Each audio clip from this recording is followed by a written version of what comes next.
My name's Nick Macy. I'm from Tule Lake, California, and I race in the AT6 class. Name of the plane is Six Cat. The reason why it's called Six Cat is that when I was a kid, I always loved Bearcats as my favorite airplane, and this is kind of like the Chevy before the Cadillac. I started flying with my father when I was probably around 12 years old.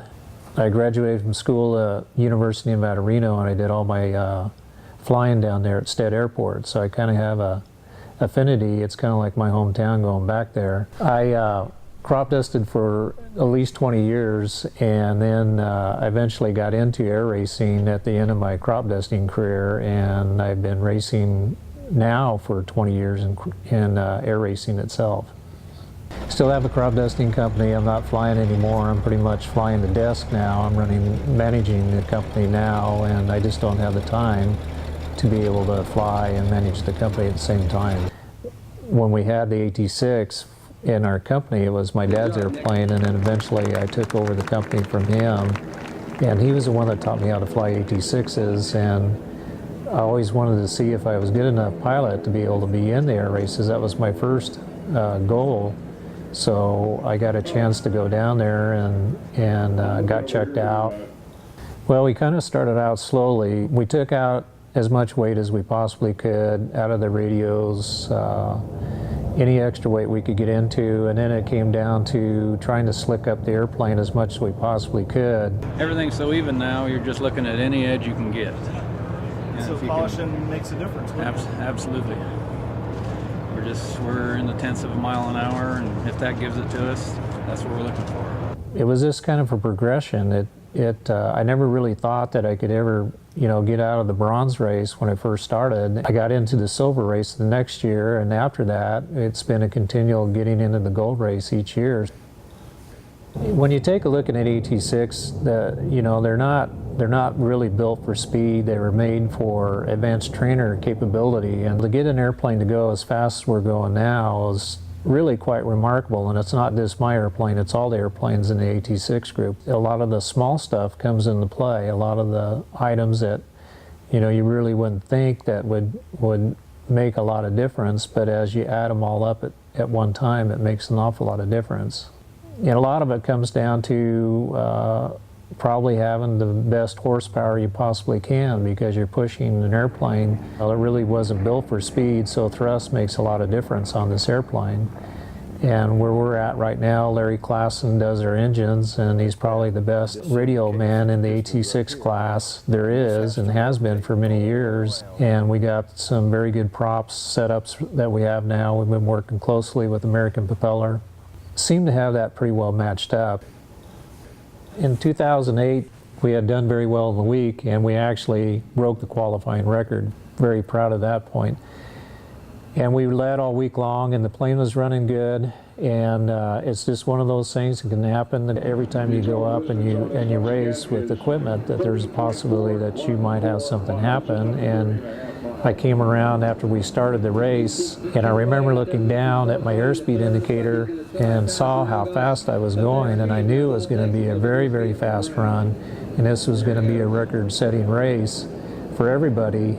Right after I looked back up again, the prop bolt broke. It started shaking the airplane pretty good, and so I really didn't have any choices at that point in time, and I had the Mayday out. What I wanted to do is get the airplane set up for landing, keep it safe, keep the speed up, and once I got it lined up on the runway, basically what I did is just dropped the gear and brought it in and landed it. That ended my 2008 racing career, so it's just a point. You can never take any air racing or any race for granted. You have to finish the race. 6 laps doesn't mean like a long time, but at the temperatures and the power settings that we're running at, we're running those engines at breaking point, and the oil temperatures are getting hot, the cylinder head temperatures are getting hot, and on hot weather and hot days like we usually have down there, or we hope to have for fast air speeds, it's pretty hard on the engine itself. Last year I had a good run. It was nip and tuck because we knew Dennis Buin was going to be fast, Al was going to be fast, and in qualifying we just barely beat Dennis Buin's qualifying time, and so we knew we had a chance for the pole sitting. But we also knew that Dennis was going to be fairly fast, so we couldn't let the pressure down. We couldn't keep our guard down. But we didn't have the speeds as we did in 2008. I think the conditions were a little bit different in 2009, but we weren't looking for trying to break a record or anything. It's just make sure that we finished out number one. You know, in the 2009 Reno Air Races, Midnight Miss and myself, we were getting ready for the races.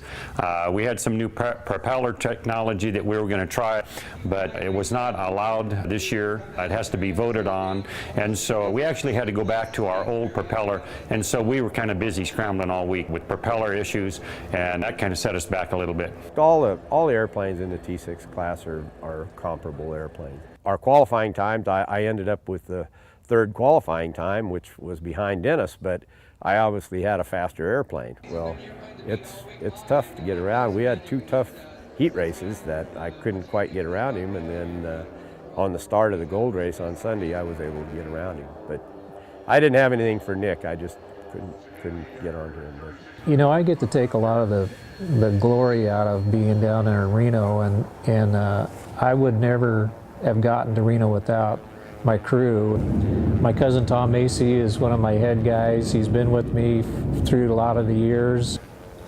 And Bill Whitlatch is our speed engineer. He works on Checkmate also. He's pretty sharp in all the detail stuff that we need to do. I love qualifying.